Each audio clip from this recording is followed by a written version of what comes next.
For a blind hem, go ahead and pick the fabric you're using. I'm going to use a woven heavy and technique number 5.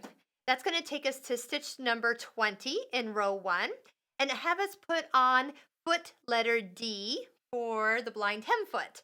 So next it's how you fold the fabric. Start off by pressing in your final hem of your pants, your skirt, your curtains, all right?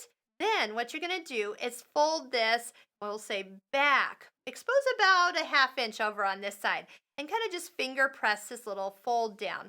So we're actually going to stitch. We're going to place the foot on the you might say the right side. This toe is bigger.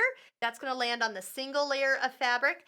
This smaller toe on the left side is actually higher. It's going to support the 3 layers of fabric on the left. I'm going to lower my presser foot down and then up just a little bit. So just push the down arrow 2 times. So now it's pivoting. I can kind of move the fabric as I need. I'm going to run this fold right down where the 2 toes come together.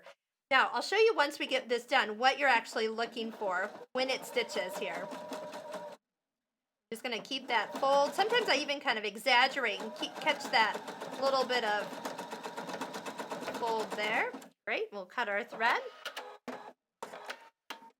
Okay, so what we want is the stitches to bite into this little bit of fold, the fold back part. And so what we have here, this is how you know it is done right. When you have about the same amount of stitching showing on the front side. If you have some larger and smaller ones, well, that means you just need to kind of practice in your guiding and how you go about it. The beauty of the sewing advisor is as you work for different weights of fabric, the bite changes. It'll either get bigger or smaller based on how far that needle's got to come in. It actually kind of knows that it needs to change based on the thickness of fabric. So definitely use the sewing advisor. Tell it you're doing a blind hem.